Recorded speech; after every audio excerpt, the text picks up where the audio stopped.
La Revolución Francesa. Buen día, jóvenes. Espero que hayan desayunado bien, porque hoy vamos a hacer un viaje increíble al pasado. Un viaje que nos llevará a Francia, específicamente al año 1789, cuando algo extraordinario estaba por suceder. Vamos a hablar de la Revolución Francesa, uno de los eventos más importantes de toda la historia mundial. Un acontecimiento que literalmente cambió para siempre la forma en que entendemos conceptos que ustedes dan por sentado hoy en día. Los derechos humanos, la democracia, las elecciones, todo eso. Pero antes de iniciar con la historia, quiero compartirles algunos datos que estoy seguro que los van a sorprender. ¿Alguna vez han escuchado la frase que coman pasteles? Que supuestamente dijo María Antonieta cuando le dijeron que el pueblo no tenía pan. Bueno, resulta que probablemente ella nunca dijo eso, pero se volvió tan famosa esta frase que hasta hoy la conocemos como símbolo de lo desconectados que estaban los reyes de la realidad del pueblo. Durante la Revolución, los franceses estaban tan decididos a cambiar todo que hasta cambiaron el calendario. Crearon uno completamente nuevo, donde julio se llamaba Termidor y cada mes tenía exactamente 30 días. ¿Se imaginan si nosotros hiciéramos eso en esta época?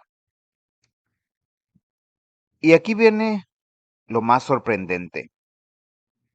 Todos pensamos que la Revolución Francesa fue súper sangrienta con los nobles, ¿o no? Bueno, de los 400,000 nobles que había en Francia, solamente 1,000 fueron ejecutados en la guillotina. Eso significa menos del 1%. Es como si en una escuela de 1,000 estudiantes, solo uno fuera expulsado.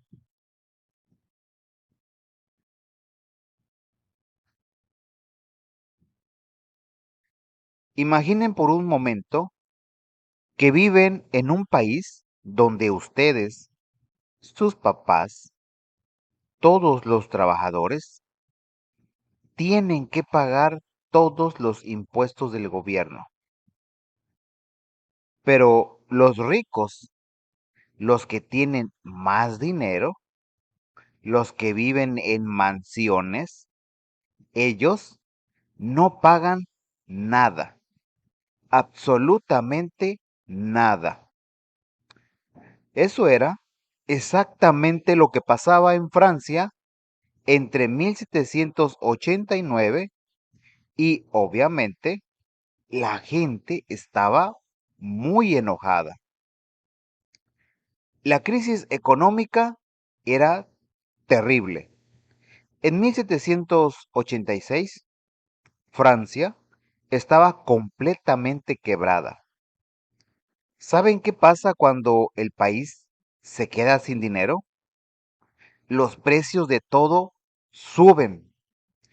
Imaginen que de repente el kilo de tortillas costara 500 pesos o que un refresco costara 200 pesos. Así se sentían los franceses con el pan y los alimentos básicos. Y mientras que los precios subían, los salarios bajaban. Era como estar en una trampa. Necesitas más dinero para comprar lo mismo, pero te pagan menos. El resultado, la gente se moría de hambre, literal. Pero aquí viene lo interesante. La sociedad francesa estaba dividida en tres grupos que llamaban estamentos. Piensen en esto como tres equipos muy desiguales. El primer equipo, la nobleza. Estos eran como los hijos del dueño de la empresa. No trabajaban mucho, pero tenían todos los privilegios. No pagaban impuestos y vivían en castillos. El segundo equipo, el clero. La iglesia católica era súper rica y poderosa. Tampoco pagaban impuestos y tenía enormes terrenos. El tercer equipo, el tercer estado. Aquí estaba todo el resto, desde burgueses ricos que tenían negocios hasta campesinos súper pobres. Y adivinen qué, ellos sí pagaban todos los impuestos. Pero ¿saben qué había cambiado para el año de 1789? Las ideas. La burguesía especialmente había estado leyendo a filósofos como Rousseau que hablaban de cosas revolucionarias para esa época, que todos los hombres nacen iguales, que el poder debe estar dividido, que el pueblo tiene derecho a elegir a sus gobernantes. Era así como de repente todos se dieran cuenta de que el juego estaba súper mal diseñado. En 1787, el rey Luis XVI se dio cuenta de que ya no podía manejar la crisis solo. Así que hizo algo que no se había hecho en 175 años. Convocó a los estados generales. 175 años, jóvenes, para que se den una idea.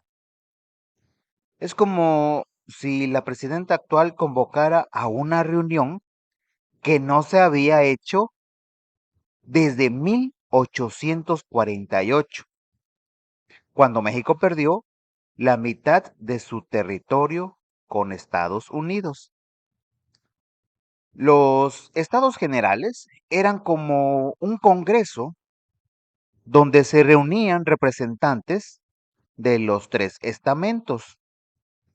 Pero aquí empezó el problema. ¿Cómo iban a votar? Los nobles y el clero querían votar por estamento. Cada grupo tendría un voto. Así, siempre ganarían 2 contra 1. El tercer estado quería votar por persona, porque ellos eran la mayoría. Y aquí viene el momento clave.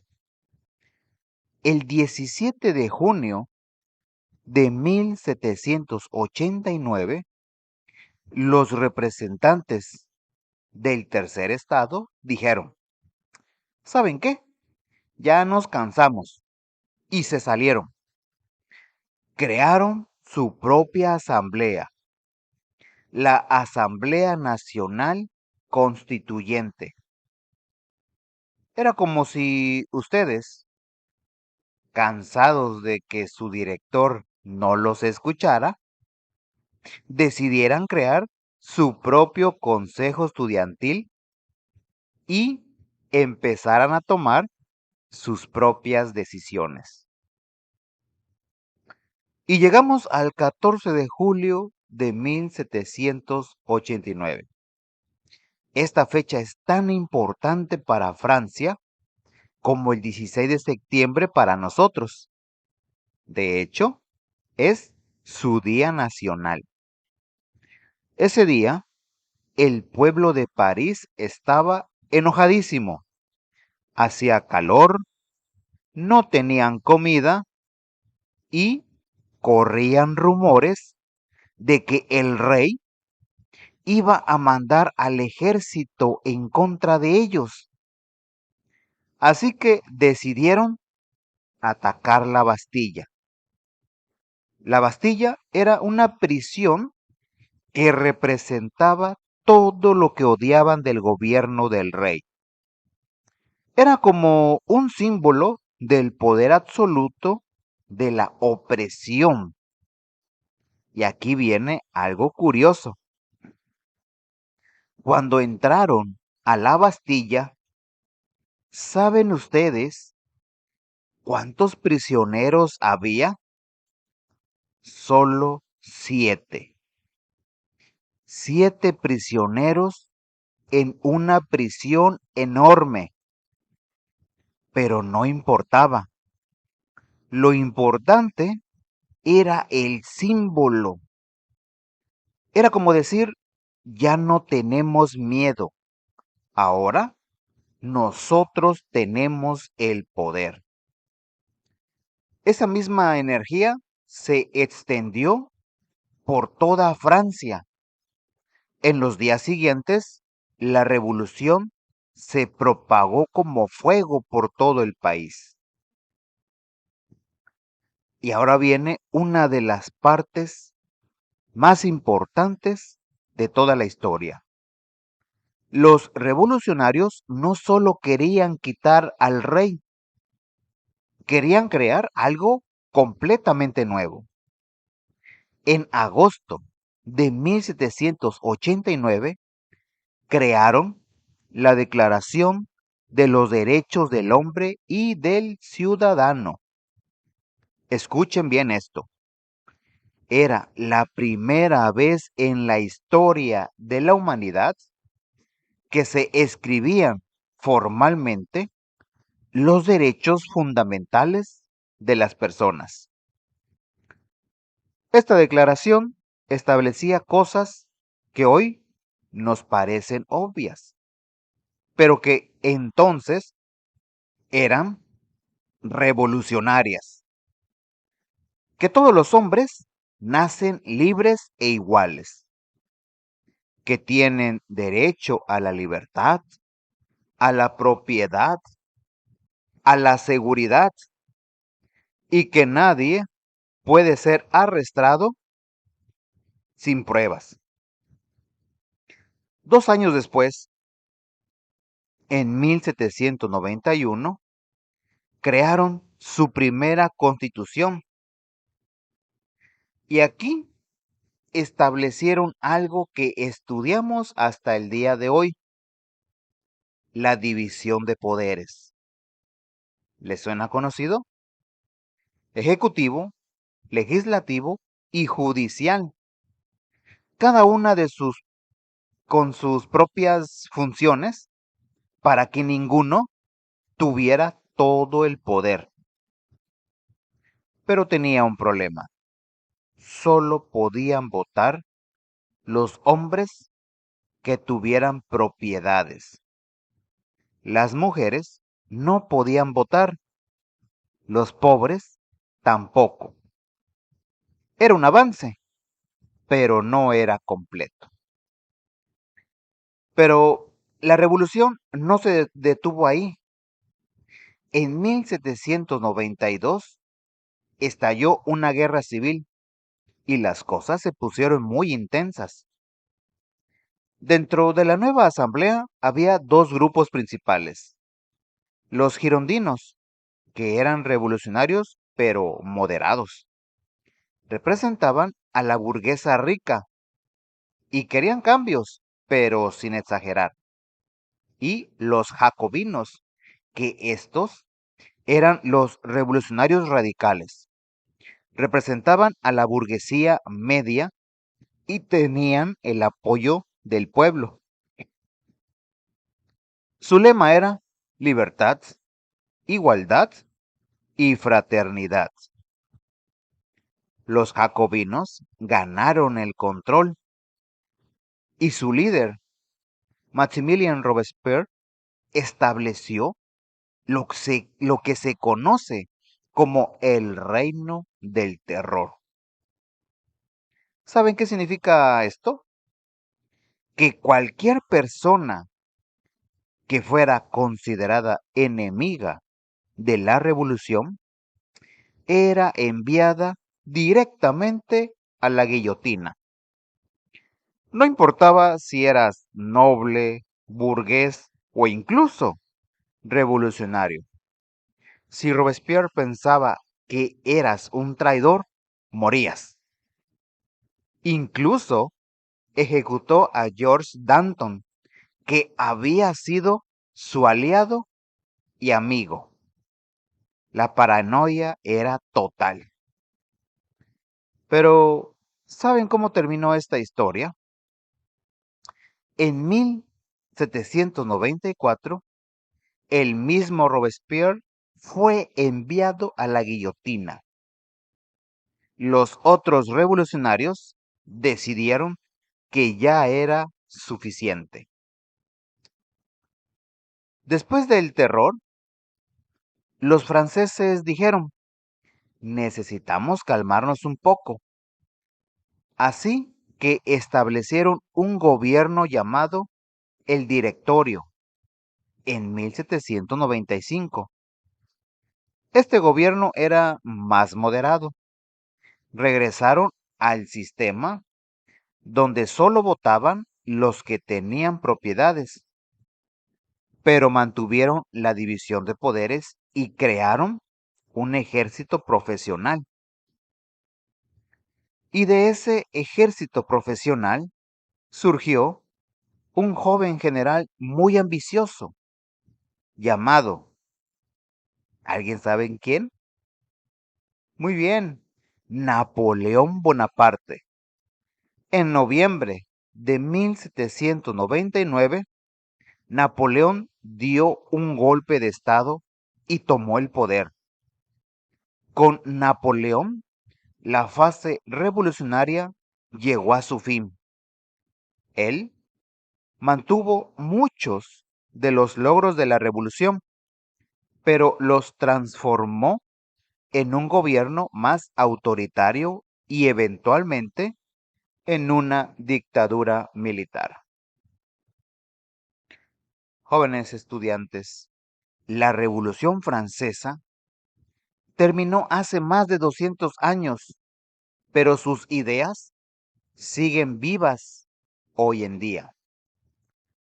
Cada vez que hablamos de elecciones, de derechos humanos, de que todos somos iguales ante la ley, de la división de poderes, de constituciones, estamos usando conceptos que se consolidaron durante esta revolución. Piensen un poco, el derecho al voto, Revolución Francesa. La idea de que nadie puede ser arrestado sin pruebas, Revolución Francesa. Que todos tenemos derechos solo por ser humanos, Revolución Francesa. Pero también nos enseña algo muy importante, que cuando las personas se unen por ideales como la libertad, la igualdad y la justicia, pueden cambiar el mundo. Sin embargo, también nos muestra los peligros del extremismo político. Nos enseña que los cambios son necesarios, pero que deben hacerse con equilibrio. Así que la pregunta que les dejo para reflexionar es esta. ¿Qué elementos de la Revolución Francesa reconocen en nuestro sistema político actual? ¿Y ustedes creen que los ideales de libertad, igualdad y fraternidad se han cumplido completamente en el mundo actual? Muchas gracias por su atención, jóvenes. Eso es todo por este video sobre el tema de la Revolución Francesa. Recuerden suscribirse al canal, denle me gusta, comenten y compartan. Saludos.